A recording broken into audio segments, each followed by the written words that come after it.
Hey guys, I welcome you all to Bhadrais Academy. Today the date is 25th of February 2026 and आज के इस प्रतिदिन current affair के news discussion में हम लोग वैसे सारे आर्टिकल्स डिस्कस करेंगे जो कि UPSC as well as APSC perspective में बहुत ज़्यादा इंपॉर्टेंट है।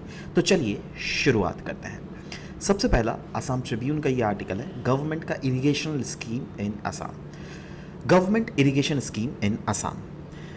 रिसेंटली जो स्टेट का इकोनॉमिक सर्वे 2025-2026 लाया गया है उसमें ऐसे बहुत सारे चौंकाने वाले एविडेंसेस है जो क्या बतलाता है दैट असम में जो इरिगेशन के फैसिलिटीज़ मिल रहे हैं ना, वो जितना हमारा असम का टोटल कल्टीवेटेड लैंड है उसका सिर्फ 10% एरिया से भी कम एरिया में ही इरिगेशन फैसिलिटीज़ पहुंचाया जा रहा है, in spite of the fact that Assam is also vulnerable to climatic variability, that is climatic change and frequent droughts. तो ऐसे इस आर्टिकल में बहुत सारे factual datas हैं which we will be discussing in आज का ये सेशन। तो चलिए शुरुआत करते हैं। तो इस आर्टिकल में देखिए यही बताया गया है दैट एक कहीं ना कहीं गैप एग्जिस्ट देखने को हम लोग को मिल रहा है between the irrigation potential created and irrigation potential utilise. मतलब गवर्नमेंट ने कितना पोटेंशियल ऑलरेडी क्रिएट कर चुका है, कितना इंफ्रास्ट्रक्चर ऑलरेडी क्रिएट कर चुका है,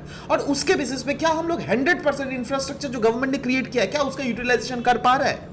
अगर नहीं कर पा रहा है मतलब उससे अगर कम अगर कर रहा है मतलब हमारा irrigation potential utilise is lesser than the irrigation potential which is being created, right.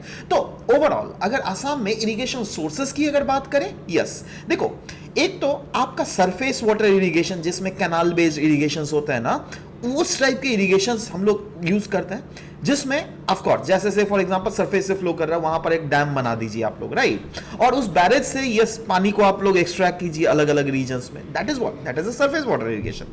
इसी का और भी एक एग्जांपल है लिफ्ट इरिगेशन सिस्टम, जहां पे से फॉर एग्जांपल एक पर्टिकुलर रीजन से रिवर गुजर रहा है बट आपको अगर एक ऐसा रीजन में पानी को पहुंचाना है जो क्या सबसे ऊंचा है तो आप कैसे पहुंचाओगे, है ना, आपको बाल्टी लेकर तो नहीं जाओगे ना। तो उसके केस में क्या होगा, आप एक मोटर पंप लगा देते हो और उससे इस पानी को लिफ्ट करके ऊपर में रीजन में पहुंचाया जाता है, इसको हम लोग लिफ्ट इरिगेशन टेक्निक बोलते हैं, राइट। तो असम में जो इरिगेशन सोर्सेज है एक तो हो गया सरफेस इरिगेशन जिसमें हम लोगों ने देखा flow water irrigation, lift irrigation, वैसे ही एक और भी इरिगेशन टाइप होता है जिसको हम लोग बोलते हैं ग्राउंड वाटर इरिगेशन। अब ग्राउंड वाटर में क्या करते हैं हम लोग, जो ग्राउंड वाटर लेवल होता है ना जिसमें शैलो वो लेवल, मीडियम लेवल, डीप, देखो शैलो मतलब यस शैलो लेवल से जब अगर मतलब रिस्पेक्टिवली ऊपर वाले ग्राउंड के सरफेस से थोड़ा सामने ही है तो ये हो गया शैलो वाटर का लेवल, मीडियम वाटर का लेवल, और बहुत जब डीपर है हुआ तो डीप, है ना। तो अब इन ये सब इरिगेशन टेक्निक्स भी हम लोग असम में इस्तेमाल करते हैं। तो surface irrigation technique as well as ground water irrigation technique ये वाइडली अडॉप्ट किया गया है in different parts of Assam. और इस आर्टिकल में कुछ कुछ की डेटास को बताया गया and these datas literally will shock you. जैसे क्लियरली बोला गया दैट इरिगेशन पोटेंशियल कितना है असम में, अराउंड 8.84 लाख हेक्टेयर, मतलब इतना हेक्टेयर का लैंड है जिसको आप इरिगेट कर सकते हो, ऑलराइट। अच्छा मतलब अभी जो ऑलरेडी गवर्नमेंट ने किया हुआ है, माफ कीजिएगा। अच्छा अल्टीमेट इरिगेशन पोटेंशियल कितना, मतलब ओवरऑल कितना और भी कितना गवर्नमेंट एरिया को ऐड कर सकती है, तो रफली और भी 4 लाख हेक्टेयर के आसपास के एरिया को, that is in total 12 lakh hectare जो इरिगेशन पोटेंशियल है ना वो असम का है, जिसमें यूटिलाइज कितना किया जा रहा है, देखो यूटिलाइज सिर्फ और सिर्फ 2.5 लाख हेक्टेयर ही किया जा रहा है। इनफैक्ट और भी एक मुझे इंटरनेट से ये डेटा मिला था जहां पे क्लियरली बताया गया है that net irrigated area with respect to the percentage of the net sown area, है ना, वो कितना है असम में। अगर सोचो 100% एरिया को शो किया जाता है ना, मतलब 100% एरिया में अगर फसल उगाया जाता है तो उसमें पंजाब कितना परसेंट एरिया को इरिगेट करती है, 99.9%। वैसे ही हरियाणा 100% में 92.7% एरिया को इरिगेट करती है। इसीलिए यहां पे कभी भी आप पंजाब और हरियाणा के किसानों को रोते हुए नहीं देखोगे, है ना, क्यों, क्योंकि दे आर वेरी हैप्पी, कभी भी उन लोग को पानी का प्रॉब्लम आज तक हुआ ही नहीं, है ना। अच्छा नेशनल का एवरेज कितना है, हमारे देश का एवरेज रफली अराउंड 49.92। अच्छा उस एवरेज के हिसाब से आसाम का इरिगेशनल पोटेंशियल कितना ज़्यादा इस्तेमाल किया जा रहा है, सिर्फ और सिर्फ रफली अराउंड 21% के आसपास ही पोटेंशियल को इस्तेमाल किया जा रहा है। मतलब can you imagine that national average से भी हमारा जो इरिगेशनल पोटेंशियल है वो बहुत कम है, right. In fact total agriculture area कितना जिसको क्रॉप किया जाता है 40.88 लाख हेक्टेयर्स को, और उसमें हमारा कवरेज कितना है इरिगेशन का, देखो 40.88 लाख में सिर्फ 2.5 लाख में ही प्रेजेंटली किया जा रहा है। दैट इज रफली इट अकाउंट्स फॉर 6%, जो क्या अगेन मैंने पहले बोला ना, it is less than 10% of the agriculture land which is covered by the governmental का इरिगेशनल स्कीम। ठीक है ना। क्यों इरिगेशन को क्यों यहां पे ज्यादा फोकस किया जा रहा है, क्योंकि देखो अब बारिश के समय में तो कोई प्रॉब्लम नहीं, हम बारिश के समय बताइए तो कौन सा क्रॉप उगाया जाता है, खरीफ, राबी या जैद, है ना, खरीफ क्रॉप। तो बारिश के समय तो खैर कोई प्रॉब्लम नहीं होता क्योंकि प्री मॉनसून शावर्स भी आसाम में बहुत ही अच्छा होता है और मॉनसून भी ठीक ठाक होता है, राइट। तो खरीफ सीजन ज्यादा प्रॉब्लम नहीं है। प्रॉब्लम कब होता है ना, राबी सीजन में, क्योंकि ये वाला एक ऐसा समय है ना जब बारिश ही नहीं होती। इनफैक्ट खरीफ सीजन जब मॉनसून आता है तब पता है 91% जो टोटल एनुअल रेनफॉल है ना, वो तो उसी समय हो जाता है जिसमें मॉनसून और प्री मॉनसून मिला के मैं बात कर रहा हूं। और रफली अराउंड 9% या 9% से लेस परसेंट ही बचता है बाकी सीजन्स के लिए। तो राबी और जैद क्रॉपिंग सीजन जो है उसमें जो है ना बहुत कम रेनफॉल होता है। मतलब उस समय जो है डिपेंडेंस जो होता है सीजनल रेनफॉल के ऊपर बहुत ज्यादा है, और बहुत सारे ऐसे एरियाज है जो क्या काफी ज्यादा वल्नरेबल हो जाता है फ्लड के। इनफैक्ट एक राबी सीजन का एक बहुत शॉकिंग डेटा आपके सामने दिया हुआ है 2018, 2019, 2021, 22, राइट। इसमें रेनफॉल ज्यादा हुआ है या कम हुआ है, तो आंसर इज कम हुआ है। 2018 में 43% जो नॉर्मल राबी सीजन में होना चाहिए था उससे कम रेनफॉल हुआ है। 2019 में 68% से कम हुआ है। 2020 में 55%, 2021 में 47% के आसपास घटा है rainfall, right, as compare to normal trend. 2022 में 40.46% से घटा है। मतलब ये क्या ओवरऑल क्या इंडिकेट कर रहा है, ये इंडिकेट कर रहा है कहीं ना कहीं जो डिक्लाइन जो हो रहा है ना रेनफॉल आसाम में वो सीरियस है भाई, बहुत ज्यादा डिक्लाइन हो रहा है, राइट।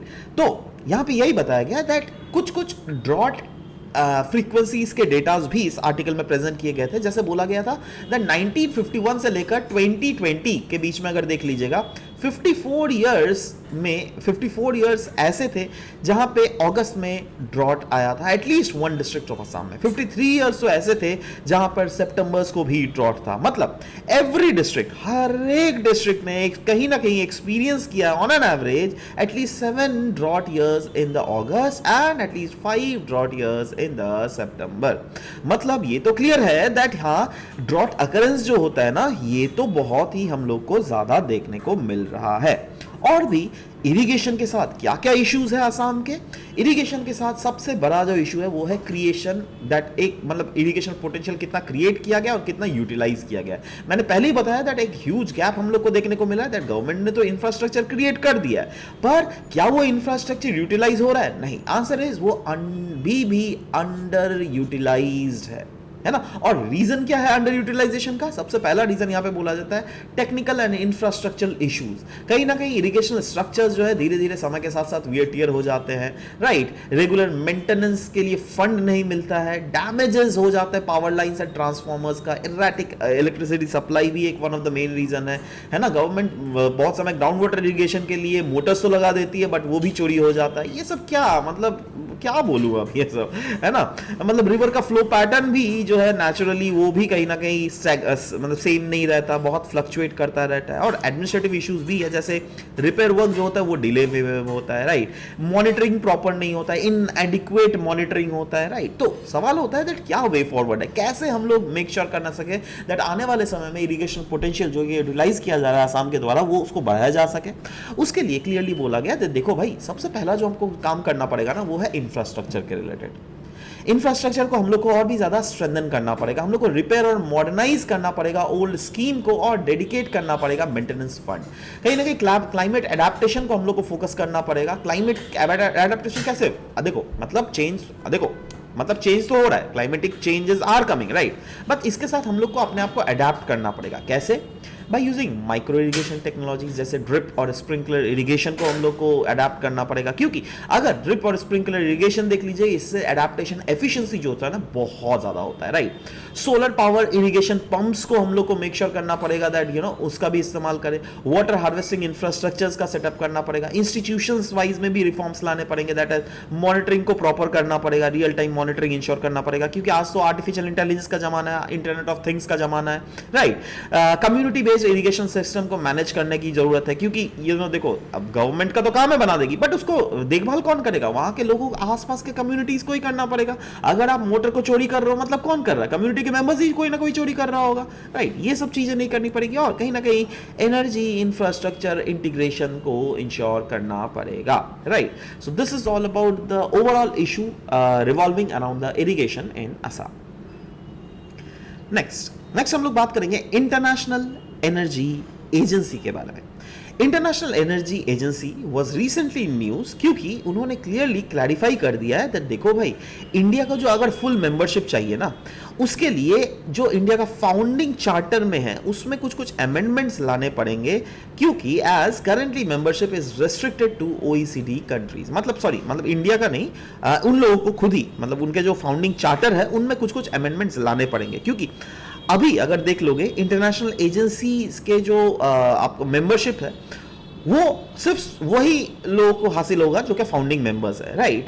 तो देखो समय के साथ साथ क्या होगा, क्योंकि देखो ये ना बहुत दिनों से इशू चल रहा है, ये कोई आज का मतलब न्यूज नहीं है, राइट। ये काइंड ऑफ इवॉल्विंग न्यूज है, जो कि हर साल जब भी मीटिंग्स होती है ना, India has been asking for full membership. देखो यहाँ पे कुछ डेटास भी लिखा हुआ है दैट इंडिया जो है ना, इसका एसोसिएट मेंबर बना था 2017 में, और 2023 में फॉर्मली इंडिया ने रिक्वेस्ट किया था दैट हम लोग को भी फुल मेंबरशिप दिया जाए, बट अभी तक इस पे कोई भी फाइनल डिसीजन नहीं लिया गया है, और discussions are ongoing in nature. तो सब पहले तो हम लोग देख लेते हैं इंटरनेशनल एजेंसी है क्या। नाम से ही पता चल रहा है दैट कुछ एनर्जी के रिलेटेड कुछ एजेंसी होगी। जी हाँ दोस्तों, ये एनर्जी जो है ना, ये जब 1973 का ग्लोबल ऑयल क्राइसिस आया था ना, उसी के रिस्पॉन्स में ये इंटरनेशनल एजेंसी बनाया गया था। इसको एस्टैब्लिश किया गया था 1974 में। इसका हेडक्वार्टर था पेरिस, फ्रांस में, और original mandate that is core objective क्या है इसका?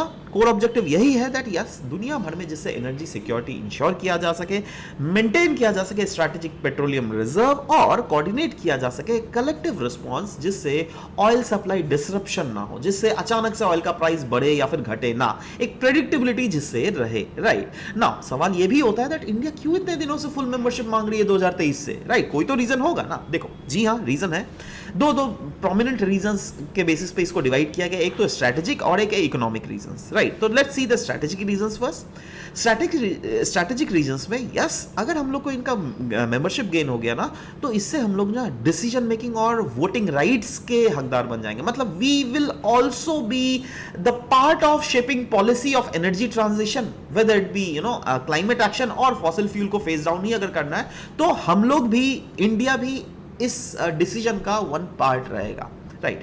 इंडिया इन्फ्लुएंस कर सकता है ग्लोबल एनर्जी गवर्नेंस को, राइट। एंड वहीं पर अगर इकोनॉमिक इंपॉर्टेंस की बात करें, yes, India is among the fastest growing energy consumers.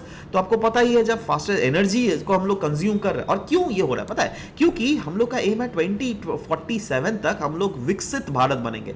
विकसित भारत मतलब जैसे डेवलप्ड कंट्री, राइट। तो डेवलप्ड इंडिया बनने के लिए हम लोग को एनर्जी को भी तो ज्यादा हम लोग यूटिलाइज करेंगे ही ना, ऑब्वियस सा बात है, right. Increasing share in the global energy demand, कहीं ना कहीं ग्लोबल एनर्जी डिमांड में हमारा शेयर धीरे धीरे इंक्रीज हो ही रहा है।